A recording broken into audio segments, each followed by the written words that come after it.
y'all like that thumbnail? I had to draw in the crowd somehow. I want you to picture something really quick.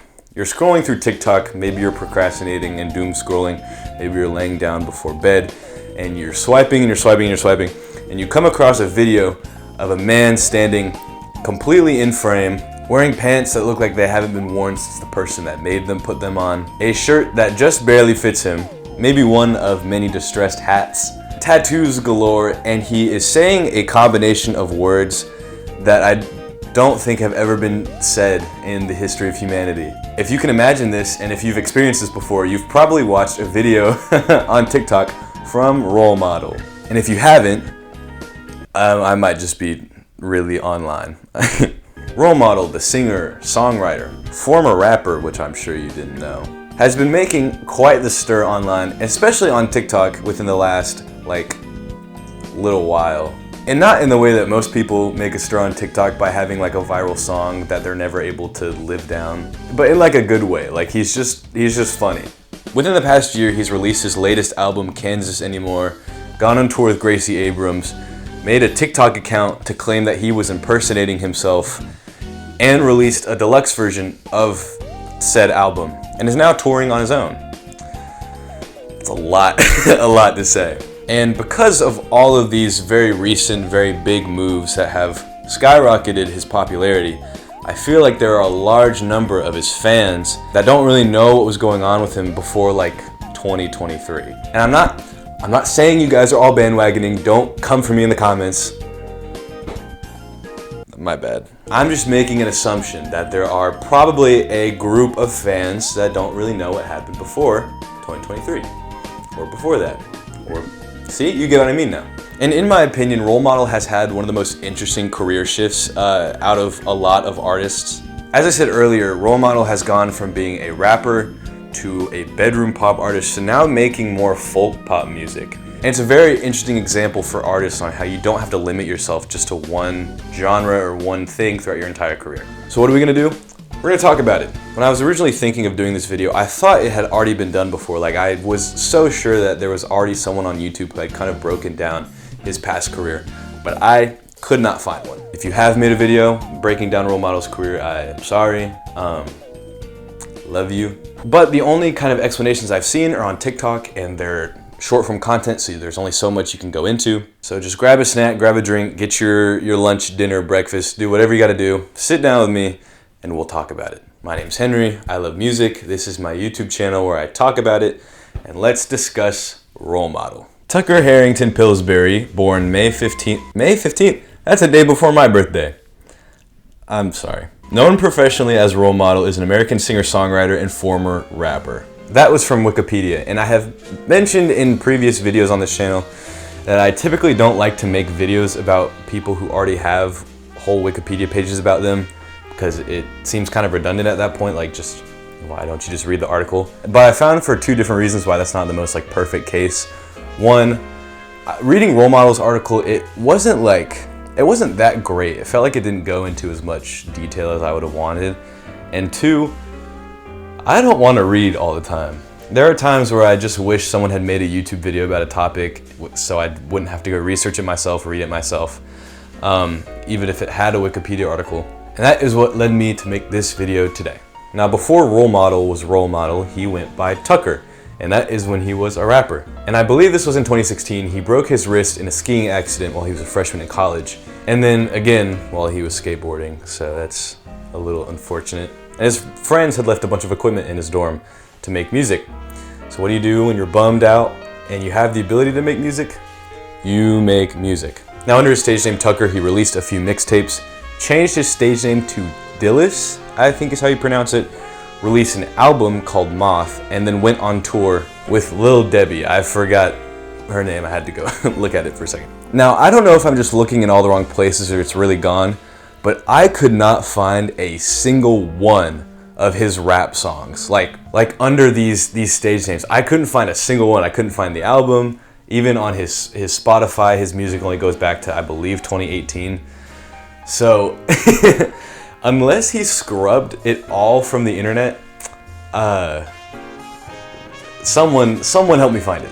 In 2017, he changed his stage name for the third and final time to what we know now as Role Model, and released an EP called Arizona in the Summer. This EP had a lot of indie pop, bedroom pop kind of vibes to it. If you haven't listened to it, think of like early Joji, how his music kind of sounded then. They're kind of similar. I always hate to compare music because in my mind it makes sense, but I don't want to get blasted for it if it doesn't make sense in everybody's mind. But to me, that's what it sounds like. So the EP consisted of 4 songs that he recorded in his closet, spanning 14 minutes, and it did well enough to start earning him a following online.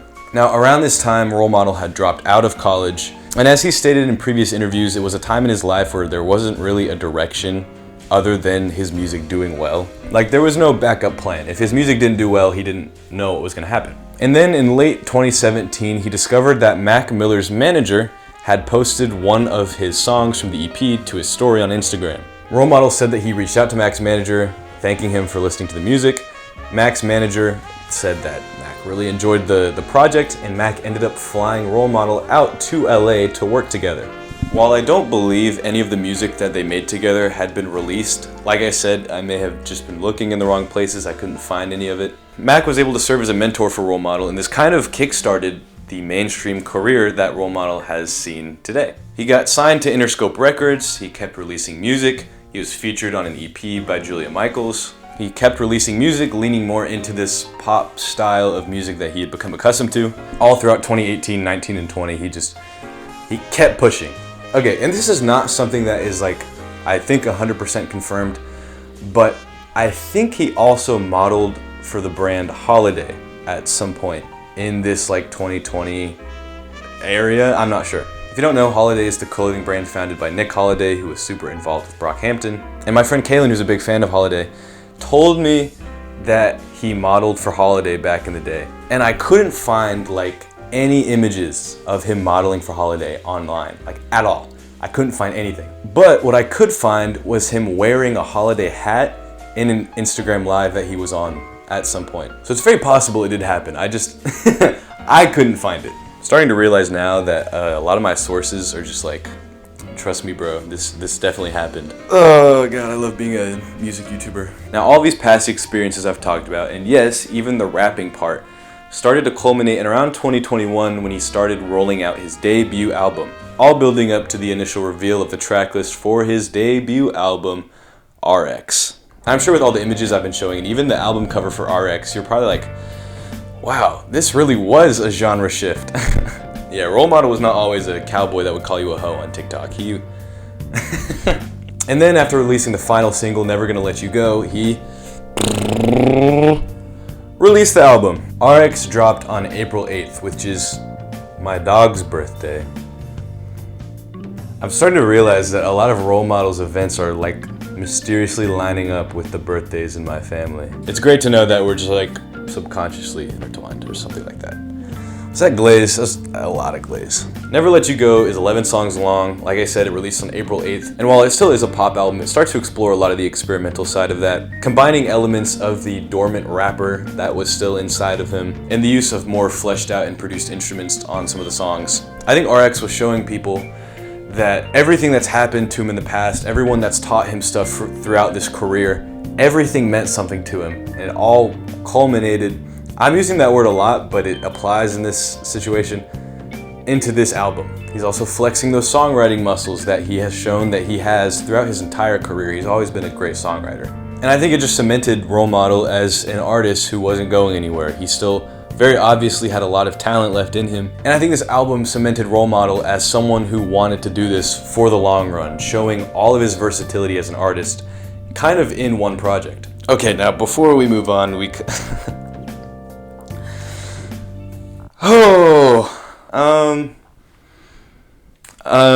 know, there are some things in life that are just better left to their own devices. Not everything needs commentary. The song title is pretty self-explanatory. That's what the song's about. Just in like a really acoustic way. I'm getting uncomfortable, we're moving on. Now around this 2023 area is where the Wikipedia article kind of dropped off, and which is why I wanted to make the video in the first place. But I believe this was just because he had been offline in general, just due to personal stuff. And this is where I get to use my patent pending research skills Instagram stalking. The man himself returned to Instagram December 30th to announce that the album that he was in the process of making was somewhat finished. And as he posts, we are now starting to see this cowboy, I was about to say coming out of him, emerging from him, and we are starting to kind of learn what this album is going to sound like. And on May 6th, he announced his album, Kansas Anymore, which is my dad's birthday. So I'm just convinced that Role Model has some sort of way of spying on my entire family. And this is all like a canon event of me discovering the timeline of when he released everything and all that stuff and how it aligns with me. I don't really know where to go from that. I am losing it. I think I might be losing it. Now, Role Model releases the single Oh Gemini, but as the album is still in the process of rolling out, what happens? Role Model announces he's going on tour with Gracie Abrams. Announcing your opening for someone in the middle of an album rollout, what is that? Is that not gonna coincide with your own tour that you were probably planning? Wow, how did you know that? Because it definitely is the exact thing that happened. In another interview that he had done, he said that the Gracie Abrams tour proposition had come really late at night. He said his manager called him, said that this was a thing that was a possibility, and that they kind of decided just to postpone the solo tour because this is a huge opportunity, obviously. And so boom, tour schedule with Gracie Abrams, but now we gotta focus on actually continuing to roll out this album and releasing one more single. The album, Kansas Anymore, was finally given to us on July 19th. The album, which was 14 songs long, as I mentioned earlier, started this folk pop side of Role Model. Whereas on RX he was combining all these different genres that he had worked in, like rap, bedroom pop, indie pop, stuff like that. Kansas Anymore didn't really experiment that much, and I don't think that's a bad thing at all. I think this more instrumental, acoustic, folk style of pop music fit Role Model very, very well. If you listen to the album, you'll agree with me, because that album is really good. And that point is hammered home even further with a Lizzie McAlpine feature on the album as well. And yeah, this is kind of when he started posting on TikTok. Going through this release timeline on Instagram and TikTok give you two very different views of this whole process. Instagram is very cookie cutter, very straight to the point. TikTok, he just is saying stuff. And I think watching the build up to the album on TikTok and just seeing everything that, that he was posting, it is really fun. Because he's happy, he's having fun, he's joking, and it's just showing how excited he is to drop this thing. And as he said in his own Instagram post, he didn't expect people to relate to this album as much, or to just have this reaction in general. So it's very cool to see. And now he's touring with Gracie Abrams, he's basking in the greatness of the reception of the album. And then he does something really cool. He covers the song Somebody Else by the 1975 for Spotify. And this cover went crazy. I think I've heard his cover more than I've heard the actual song. Again, he takes more of a folk pop vibe to this song that he showed on this album and brings us, in my opinion, a more intimate version of the song. Even though it's still very grandiose, you still have a lot of things going on. I feel like being able to hear every individual instrumental with all of them having kind of minimal production on them, I think it just makes the song a lot cooler, and I think that's why so many people liked it that much. I think it also just sounds really good. So now time is continuing to pass. He finished his tour with Gracie Abrams. He went on another tour with Gracie Abrams. He announced his solo tour and is now just at kind of a quiet point before his tour. That is until he put the cowboy hat a little tighter on his head, turned up that hillbilliness just a little bit more, cranked out Kansas Anymore, The Longest Goodbye, which was the deluxe of Kansas Anymore. He announced it was coming out on Valentine's Day, he did some more promo for it, and then eventually it dropped, and it included 4 new songs. And in my opinion, all 4 songs are very, very good. Like I said, it leans way more into the folk side of Role Model, with the best example of that being the last song, The Longest Goodbye, being comprised of acoustic guitars, banjos, a trumpet, like a muffled trumpet, I think. But this deluxe was just a way of Role Model being like, oh, you guys like how this sounds? Don't worry, I'll turn the dial up to 11 and give y'all some more. The songs are also very sad. I think all of them are about heartbreak or just like moving on from someone, which dropping that on Valentine's Day, I'll tell you from first-hand experience, crazy work. But now, it only being a week from the release of that deluxe, it is being received like crazy. I am seeing TikTok after TikTok after TikTok of people saying how much they love the song, of people trying to cover the song, literally just like, the reception is so good. And I think that is fantastic, not just for Role Model, but for artists in general. And I think what Kansas Anymore, and especially the Deluxe, is a great example of, is that you don't have to stay in one box as an artist. You can try different genres, you can mix different genres. You can change up your whole style and there will still be people that relate to your music just as much. I mean, take Post Malone for example. I think if you saw Post Malone for the first time right now, you would not think that's the same person that rapped on White Iverson. And it's the same with Role Model. Looking at Role Model now and the music he's been putting out, you would have never in a million years imagined that he started out rapping in his college dorm. But I think that's the beautiful part about it. He has come all of this way as an artist and finally found what brings him the most joy. And it's just connected with so many people and awesome.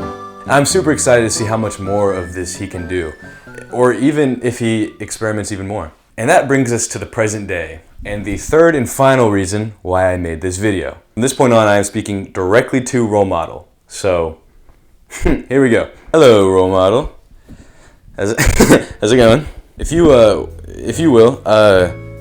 this is your tour calendar. Now, as you can see, and as you definitely know, you've already been touring in Australia and Europe and all these different places. But you see this date right here? This is Dallas.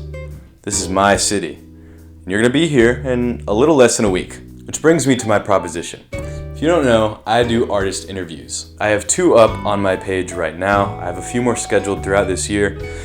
But one of the things that I'm most passionate about in music content, music journalism, whatever you want to call it, is doing what I like to call intentional interviews. I feel like a lot of interviews done by big journalism companies don't really do the artist justice and they don't ask great questions. That, or they've asked the same questions that the past 5 interviewers have asked you, which is why I'm extending the olive branch to you. I would like to interview you for my channel. It doesn't have to be long, doesn't have to be super crazy or anything. I wanna ask you about the stuff that I mentioned in the video. Your genre changes, stuff like that. Now, if you're not Role Model and you're watching this, you're probably like, oh, why is he saying this in the video? He's never gonna see this. And that's because I have had the hardest time figuring out how to contact you. I don't really know who to email. Everyone I have emailed hasn't replied. I also reached out to another creator from Australia named Marques, whose content is also very good, who interviewed you in Australia. And I was like, hey man, how did you get a hold of him? And she told me that Universal had actually contacted her first, so a little bit of a flex, I think, but she's cool, so it's okay. Which is why I'm saying it now. I want to interview you before or after or whatever during your show. Which is why I'm saying it now. I want to interview you at some point while you're in Dallas. And if you don't see this, and this is just the biggest airball in my entire career, I'll just be at the concert. I'll probably be standing like this, and anytime you make eye contact with me, I'll try to look like a dog that's been left on the side of the road, just like really dejected and sad and like depressed and stuff. And I'm sure you don't want that, so just like, let me ask you a few questions. But anyways, I'll stop being parasocial now. Role Model has had a very interesting career and just one that I wanted to highlight because I hadn't really seen anybody highlight it as well as I would have wanted it to. If you've made it this far, thank you for watching. It really does mean a lot. And if you'd like to go the extra mile and have me love you forever, share this video and try to get Role Model's attention. I sound so dumb right now. But really, I do appreciate you for watching. If you haven't watched any of my stuff before, I do a lot of these kind of videos, whether it's artist breakdowns, album breakdowns, different types of stuff. I've been posting every single week since August of last year, so I have a lot of videos up if you'd like to go check that out. And I also just dropped a video with Therapy Period a few days ago, an artist that I've really enjoyed over the past year. And it was really great getting to talk with them. So go check it all out, but if not, I will see you guys next week. Cheers. Goodbye, Role Model, let me interview you.